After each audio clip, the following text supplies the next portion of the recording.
Hello, ladies and gentlemen, and welcome back. Root Beer here with more of the Grade 8 2007 Gauss paper. So let's jump back into it with question number 22. Chuck the llama is tied to the corner of a 2 meter by 3 meter shed on a 3 meter leash. How much area does Chuck have in which to play if he can only go around the outside of the shed? Alright, this is actually a classic question. It's popped up on a number of contests that I've seen in the past, and it's useful if you haven't seen it before to go through it at least once. So let's put our shed up here.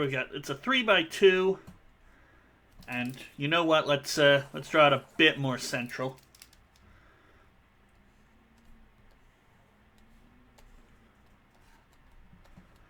Three by 2, and Chuck has his tether.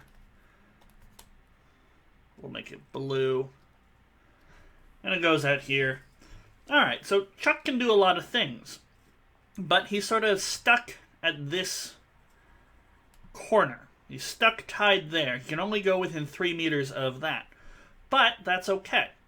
What we can do is sort of imagine that the leash is the radius of the circle, and if he pulls it tight, he can really only move and have this corner here act as a center. So Chuck can move lots of ways. And of course, he can also get all these areas in between just by slacking the leash. So as Chuck moves and tries to get away from the shed, exploring his whole area, he starts to sweep out some circular arcs. Now, the leash has radius 3. So if we were to follow this arc all the way over, well, we've got a radius of 3. The shed is a size 3 this way. So what's his name? Chuck is just going to be able to get to the edge of the shed over here. Now down here, it's a different story. He can keep going, still a big circular arc of radius 3. But when Chuck reaches this side of the shed, pulling straight down, perpendicular from before, he'll find that he doesn't have to stop. Now, 2 meters of his leash is going to be stuck up against this shed. It's going to be pulled tight against it, and that still leaves him 1 meter left to play with. And with that 1 meter, he can still move a little bit in a circular arc.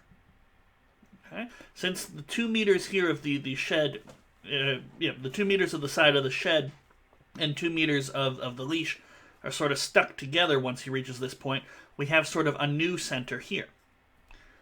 So the area that we want to talk about, now we have it properly visualized, is a big circular arc from a circle of radius 3, and then a smaller circular arc of radius 1. Well, how big are these circular arcs?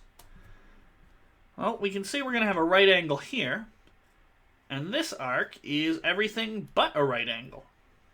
Okay, so now we just need to remember, how do we figure out the area swept out by a particular circular arc of angle theta and radius r?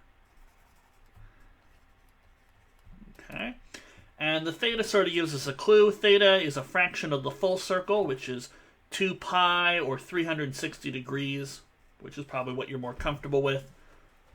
So 360 degrees. And then how do we get area? Well, it's pi r squared. So it's theta out of 360 degrees. That gives us the fraction of the circle times pi r squared, the area of the whole circle. And that gives us that particular slice. So Chuck can have an area of, let's see, 360 minus this 90 degree angle here is going to be 270. So 270 degrees out of 360 degrees, pi 3 squared, because it's the big radius 3 circle, plus this tiny little radius 1 circle, but it's only a quarter of that circle. Alright.